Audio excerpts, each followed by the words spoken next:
안녕하세요. 경성대학교 행정학과의 정충식 교수입니다.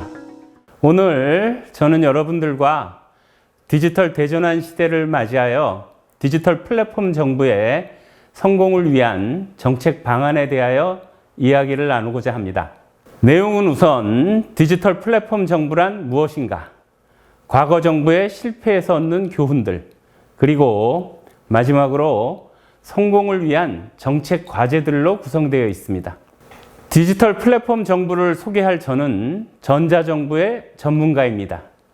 전자정부를 주제로 하여 박사학위를 취득한 이후에 전자정부와 디지털 정부 한 분야만을 중점적으로 연구해 오고 있습니다. 이에 대한 공로를 인정받아서 2007년에는 정부로부터 홍조근정 훈장을 수여받고 2017년에는 대한민국 전자정부 명예의 전당에 헌정되기도 하였습니다. 제가 이제까지 수십 권의 책을 발간하였지만 그 가운데 디지털 플랫폼 정부의 주제와 가장 밀접한 책들을 모아보았습니다. 오늘의 강의 주제는 이 책들의 내용을 요약한 것입니다. 우선 디지털 플랫폼 정부의 등장 배경은 디지털 대전환의 시대를 맞이하여 기존의 전자정부가 한계를 드러내었기 때문입니다. 우리나라는 이제까지 전자정부를 활용하여 국민들에게 전자적인 민원행정 서비스를 제공하여 왔습니다. 그러나 이제 전자정부에서 디지털 플랫폼 정부로 전환하기 위하여 범정부적인 디지털 국가 전략이 필요한 시점입니다. 디지털 플랫폼 정부와 관련하여 현재 알려져 있는 내용들은 그리 많지 않습니다. 윤석열 대통령은 과거 후보 시절인 올해 1월 2일에 스마트하고 공정하게 봉사하는 디지털 플랫폼 정부를 만들겠다는 공약을 제시하였습니다. 이러한 디지털 플랫폼 정부 공약의 내용은 크게 국정 운영 시의 의사결정의 데이터화, 과학화 기반 시스템의 도입입니다. 두 번째는 AI와 빅데이터를 이용한 대국민 행정 시스템의 대전환입니다.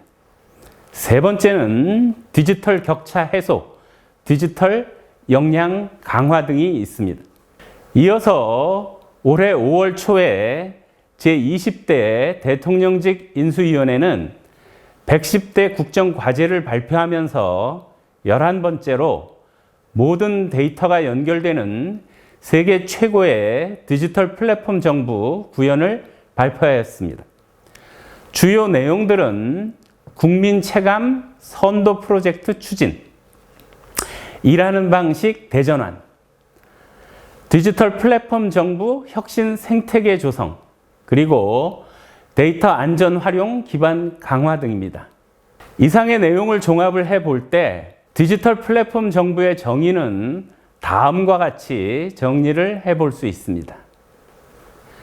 우선 미시적인 접근으로는 정부가 구축한 플랫폼에 국민들이 접속하여 새로운 부가가치를 창출하고 이를 사용한 국민들의 부가가치가 증대되는 모든 디지털 행정 서비스의 기능을 의미합니다.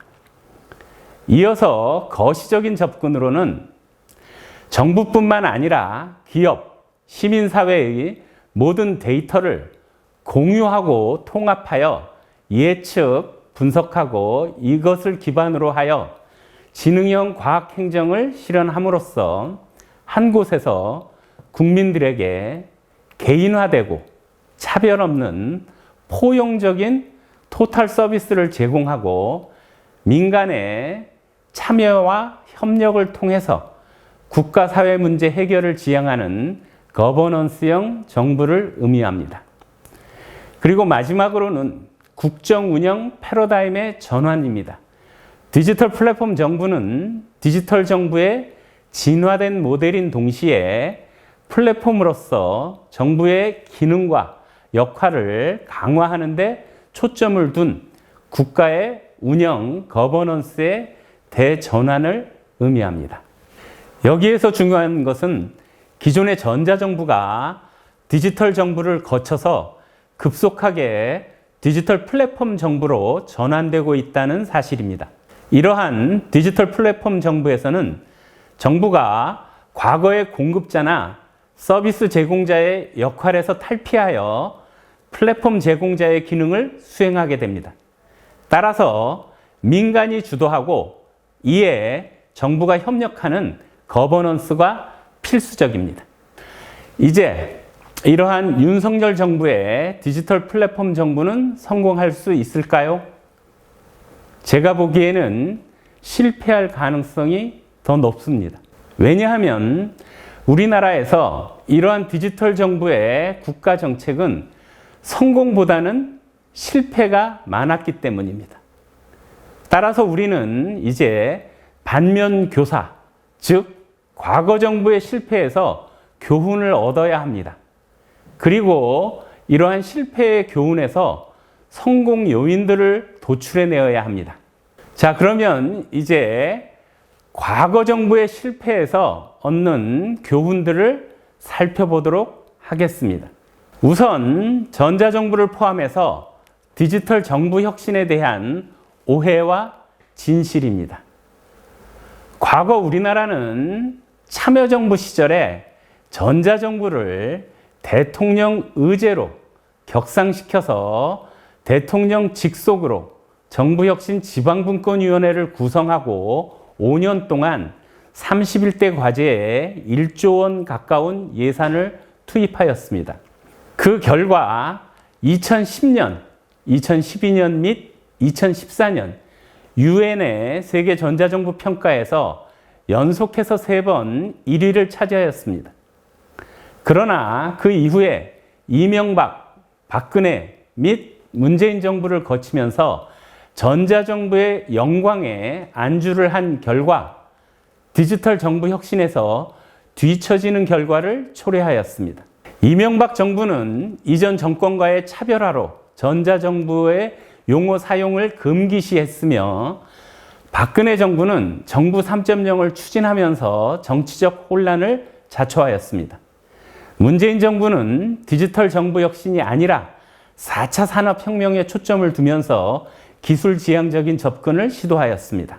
자, 이제 디지털 정부 혁신은 최신 정보기술을 정부에 도입하는 것만이 아니라 정보기술을 활용하여 총체적으로 정부를 혁신시키는 것입니다. 우선 이명박 정부는 국가정보화 기본법을 제정하고 국가정보화 전략위원회를 구성하는 등 다양한 정책들을 추진하였습니다.